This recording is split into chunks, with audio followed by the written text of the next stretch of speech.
गर्मियों के दिन थे, रात के करीब 8 बज चुके थे। अंजलि खाना खा रही थी। अचानक एक कॉल आती है अंजलि के फोन पर, जिसे देखकर अंजलि मुस्कुराने लगती है और खाना भूल जाती है। अंजलि जल्दी से कॉल उठा लेती है। जैसे ही अंजलि ने कॉल उठाया, अंजलि ने जो सुना उसके बाद अंजलि के हाथ से उसका फोन जमीन पर गिर गया। अंजलि ने जल्दी से अपना फोन उठाया और उसी नंबर पे दोबारा कॉल लगा रही थी। सामने से किसी ने कॉल उठाया और कुछ ऐसा कहा कि अंजलि की सांसें लगभग थम गई थी। अंजलि अपना खाना छोड़कर वहां से भागकर घर के मेन दरवाजे की तरफ गई। अंजलि ने जल्दी से दरवाजा खोला, अपनी कार में जाकर बैठ गई और कार स्टार्ट करने की कोशिश कर रही थी।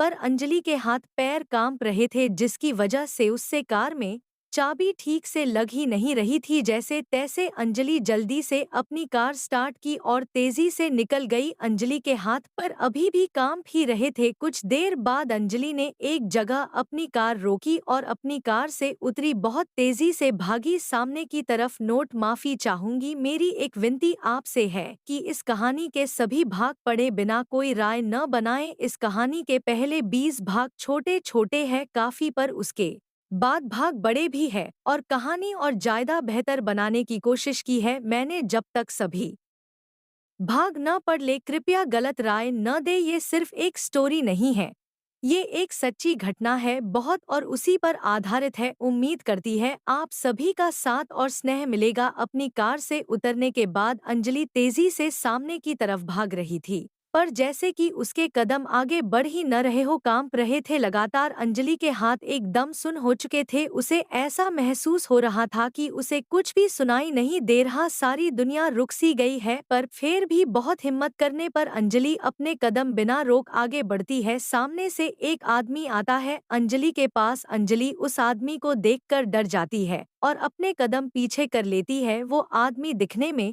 कोई मजदूर लग रहा था, पर अंजलि ने जब उसे देखा तो वो डर गई। उस आदमी ने कुछ नहीं बोला और अपने हाथ से अंजलि को सामने की तरफ इशारा किया। अंजलि बिना रुके इस आदमी के किए हुए इशारे के अनुसार आगे बढ़ती चली जाती है। अंजलि की धड़कनें बहुत तेज तेज धड़क रही थी। उसके कदम लगभग उसका साथ देने से मना कर रहे थे। बहुत हिम्मत करने पर अंजलि आगे चलती जा रही थी। चलते चलते अंजलि उस जगह पहुंच गई जहां पर उस मजदूर आदमी ने इशारा किया था। वह पहुंचकर अंजलि दरवाजा खोलती है धीरे से और अंदर की तरफ अपने कदम बढ़ाती है। कमरे की आखिर में पहुंचकर अंजलि ने देखा और वो ही सुन हो गई कुछ पल के लिए। अब अंजलि ने ऐसा क्या देख, वो अभी नेक्स्ट पार्ट में आपसे शेयर करूंगी। तब तक के लिए गुड बाय। उम्मीद करती हूँ आप सभी का प्यार और स्नेह। कमरे में अंजलि ने जो देखा उसके बाद कुछ पल के लिए अंजलि गुमसी हो गई थी। कमरे में देखे हुए उस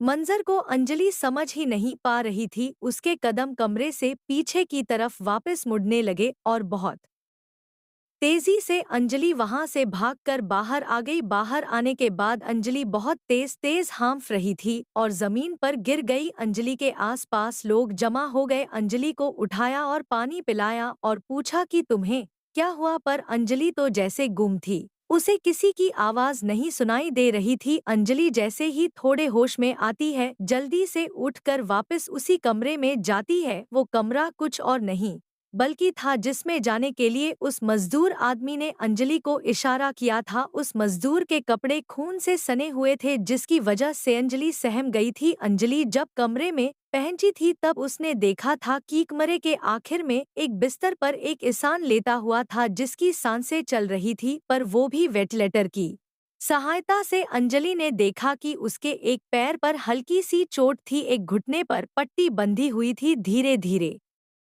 से अंजलि उस आदमी के चेहरे के पास गई। चेहरा देखने के बाद अंजलि एकदम झटके से पीछे की तरफ गिर ही गई थी। लगभग नर्स ने अंजलि को संभाला। असल में उस आदमी का चेहरा खराब हो चुका था। ये सब देखने की वजह से अंजलि की हालत खराब हो गई थी। अब बात आती है, आखिर ये आदमी कौन है। वेंटिलेटर की सहायता से अंजलि ने देखा कि उसके एक पैर पर हल्की सी चोट थी, एक घुटने पर पट्टी बंधी हुई थी। धीरे धीरे से अंजलि उस आदमी के चेहरे के पास गई। चेहरा देखने के बाद अंजलि एकदम झटके से पीछे की तरफ गिर ही गई थी। लगभग नर्स ने अंजलि को संभाला। असल में उस आदमी का चेहरा खराब हो चुका था। ये सब देखने की वजह से अंजलि की हालत खराब हो गई थी। अब बात आती है, आखिर ये आदमी कौन है और उसके साथ क्या हुआ है आखिर। तो दोस्तों, इस स्टोरी को पूरा सुनना चाहते हैं तो इस चैनल को सब्सक्राइब कर ले और कमेंट में हाँ जरूर लिखे।